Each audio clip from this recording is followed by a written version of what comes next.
Welcome back to more mother-in-law stories where users share their crazy experiences with their own mother-in-laws, and we might even feel a little bit better about our own mother-in-law.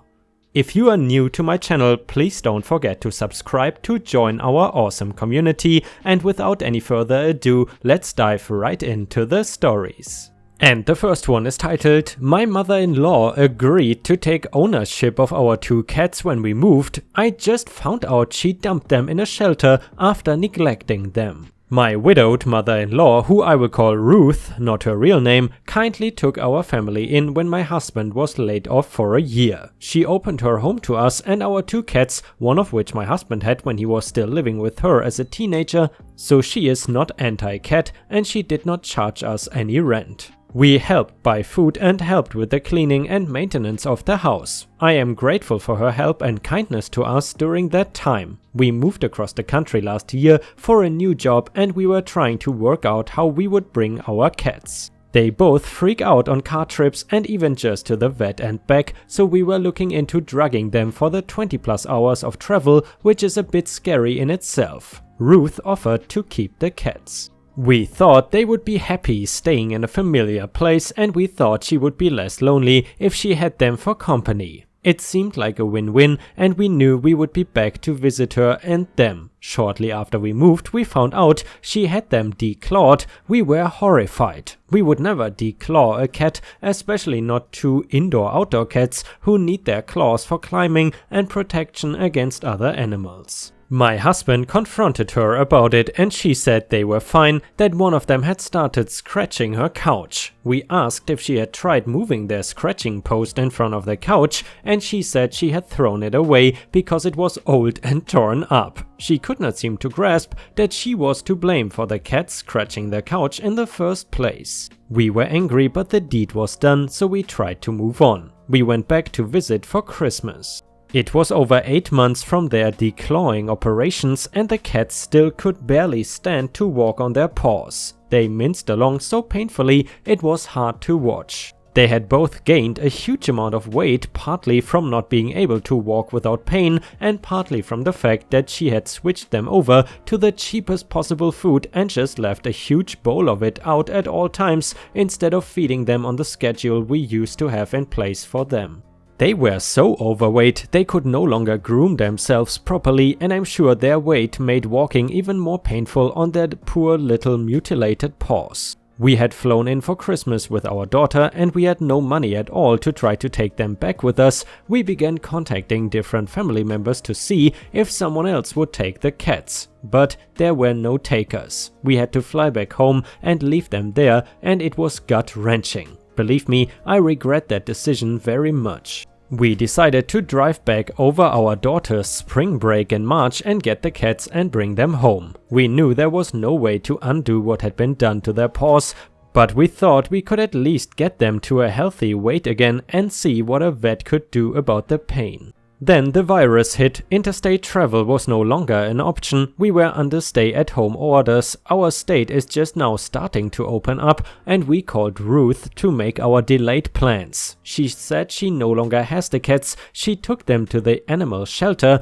they contracted a bad case of fleas because she didn't want to buy the expensive flea drops we had always used and she got sick of having fleas in her house, so she got rid of the cats.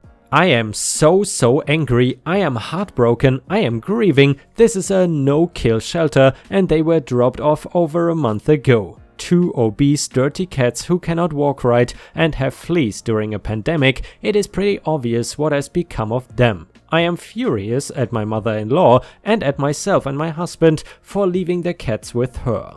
I cannot stop crying, my husband is angry and upset too, but he feels like since there's nothing we can do to change what has happened, we should try to move on and continue our relationship with his mother as if nothing has happened. I don't know if I can do that, I don't know how to do that, any advice would honestly be so appreciated right now. Update: I found the cats, I was able to contact the shelter through social media and they called me. The cats were dropped off right before the shelter closed to the public due to the virus concerns, and the shelter is not reopening to the public until July 1st. Because of this, they were not dealing with as much overcrowding as usual this time of year, and they were not euthanizing as many animals. My babies have already lost some weight in their care, and their quality of life has improved. We are going to start the 2-day drive today, so we can pick them up right when the shelter opens on Wednesday. We will not be informing mother-in-law that we are even in town. And guys, I'm sure we have many pet/animal lovers in the comments, and I'm curious, if your own mother-in-law did this to your fur babies, what would you have done to her in return? I would have definitely been extremely angry if someone treated my pets like this.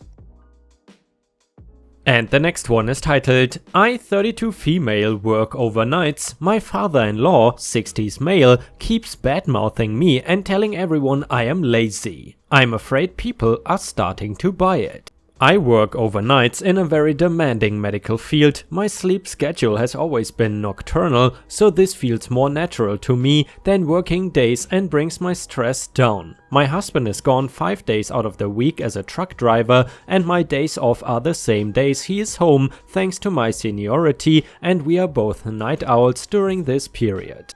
My mother-in-law recently passed away, so my father-in-law sold everything and moved to where we were and has been included in my family events. At Christmas, my brother pulled me aside to let me know that my father-in-law is telling anyone who will listen that I am lazy because I sleep all day. I work 12 to 24-hour shifts at my job during the days I am working. The only reason I get my days off to align with my husband is the seniority I have, and even then I often have to work when he is home. I have noticed that along with him calling me, I am starting to miss calls around 2 or 3 p.m. from family members who know I am home and are asking me to do things for them during the day.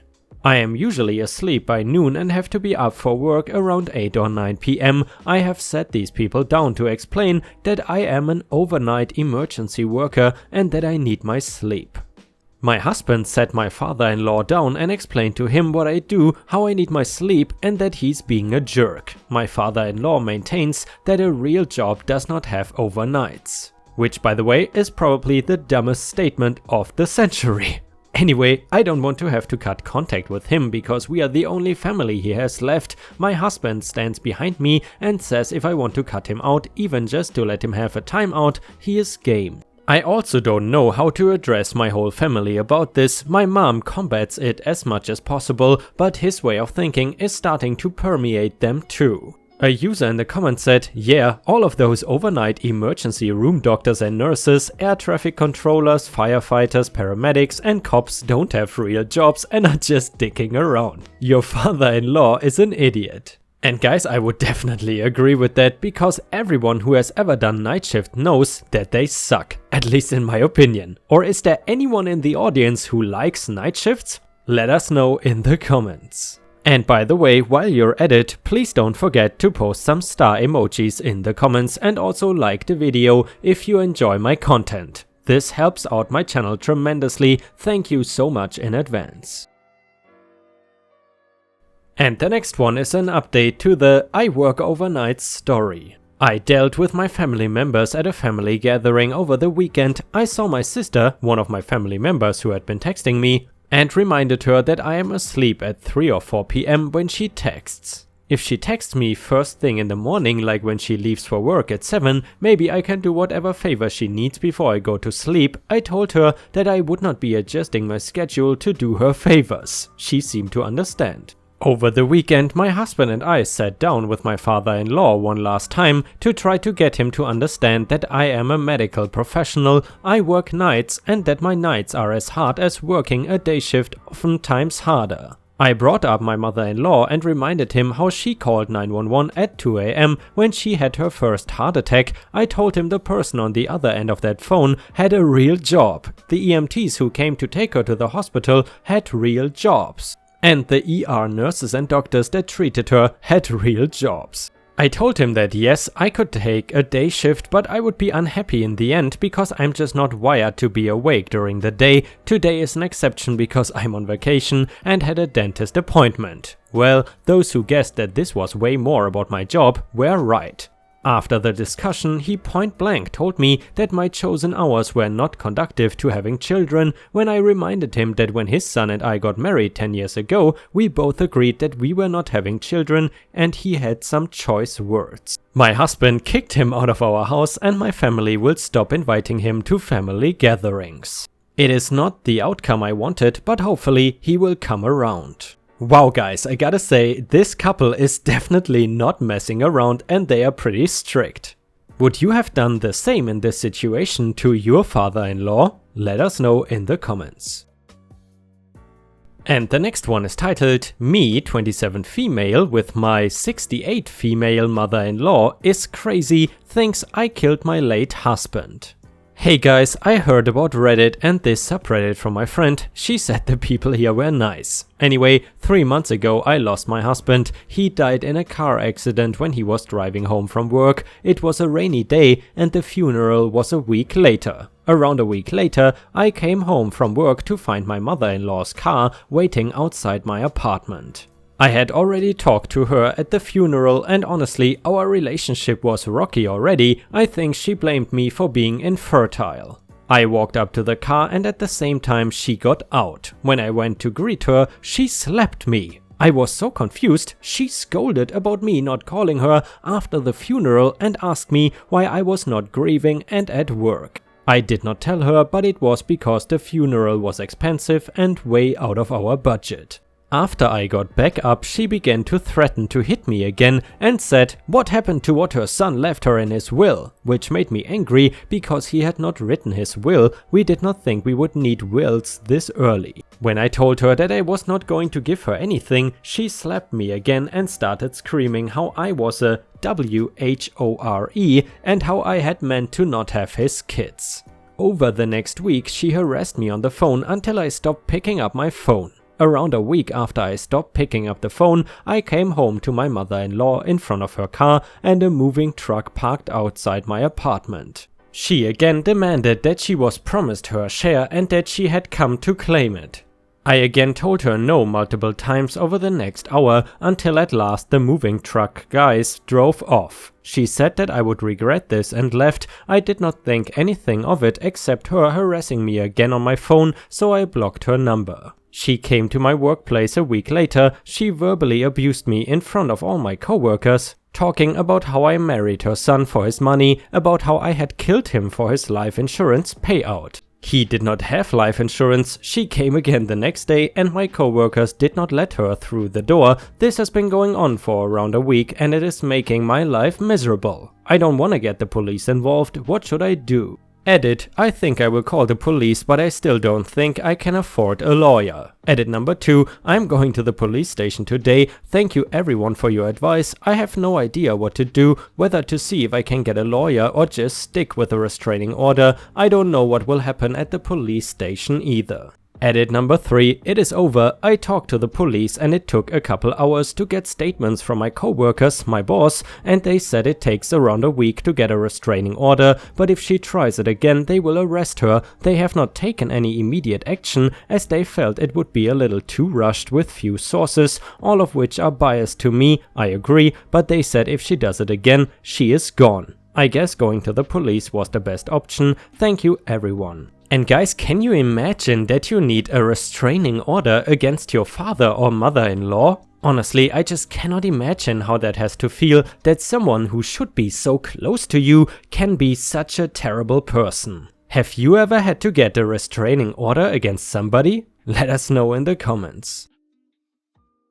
And the next one was posted by user YUTINSECTOR on our own subreddit r/RipeStories and it is titled, Why I Don't Talk to My Mother Anymore. I mentioned part of this in the comments recently on a video, so I thought I would go into more detail. I am the eldest of 3 children my mother has. I am the only boy and have 2 half-sisters. My mother was 16 when I was born. She at first treated me like a doll. As I grew up she would leave me with her mother or older sister more and more. Eventually she met and married my stepfather, my sister's father. Life was okay but not great. The 5 of us lived in a 2-bedroom apartment and I shared 1 bedroom with my sisters. I remember before I ended up moving in with my grandmother, catching my mother and stepfather doing illegal substances. The summer before 2nd grade, I was offered the chance to move in with my grandmother, which I took. I moved out of a 2-bedroom apartment with 2 smokers to a 3-bedroom house with no smokers and better schools. I would spend the occasional night with my mom, and part of the holidays she still would try to send me home as quickly as possible. She would buy gifts for Christmas and then return them for money and give me something less expensive. One year, when she was working claims for a major retailer, she gave everyone a box of books she was supposed to send back to the publishers. Everyone got the same books, maybe one of them was something that would interest the receiver. Well, around this time she changed jobs and purchased a mobile home. Turns out she stole my aunt's identity to buy the trailer. My aunt decided to not file charges because she wanted her nieces to have a home. Fast forward a few years later and my aunt visits my mother, the carpet full of cigarette burns and other damage, so my aunt decides to file for eviction. My mother automatically decides the entire family has sided against her. Most of the family has decided to not take sides as everyone will lose. My mother wins the eviction hearing, so she stays as my aunt failed to give notice of inspection. Her mother tried calling her multiple times after this, and my mother hung up as soon as she heard the voice. Fast forward 5 years and my grandmother has had a stroke. I try reaching out. I call and talk with the younger of my sisters and tell her what is going on. Neither mom nor my sisters come to see grandmother. We hear from a common friend my mother told the girls this was all a ploy so they can file papers on her. So another 15 years pass, her brother and her mother are no longer with us, she does not come to either funeral. 2 years after her mother's funeral, she appears at the store I work and tries to reconnect with me. This is a week before Thanksgiving, asking me to ride with her to an unknown location for Thanksgiving. I refuse but offer to connect on the Book of Many Faces. I reconnect with her and one of my sisters. I meet my sister, tell her some things my mother did, not the identity theft though. She talks to my mom, who claims I am a liar and nothing I said happened. That is when I permanently cut contact with my narcissist with paranoid tendencies. I feel better now and talk with my sisters online. We don't talk about her mother, apologies for the formatting, but just had to let it flow. And thank you very much for sharing this emotional story with us. I always appreciate when people share these deeply personal stories with us because I'm sure many people in the audience can somehow relate to this. And guys, unfortunately, we have already reached the end of the video. I hope you enjoyed today's stories, and if you haven't already, please also go to patreon.com/ripeyoutube, where I upload exclusive Reddit videos starting at just $3 a month. This is a great way to support me in case you are interested, and the chance for me to become independent from YouTube revenue. Thank you so much for watching, please don't forget to subscribe and like the video, and I hope to see you again tomorrow.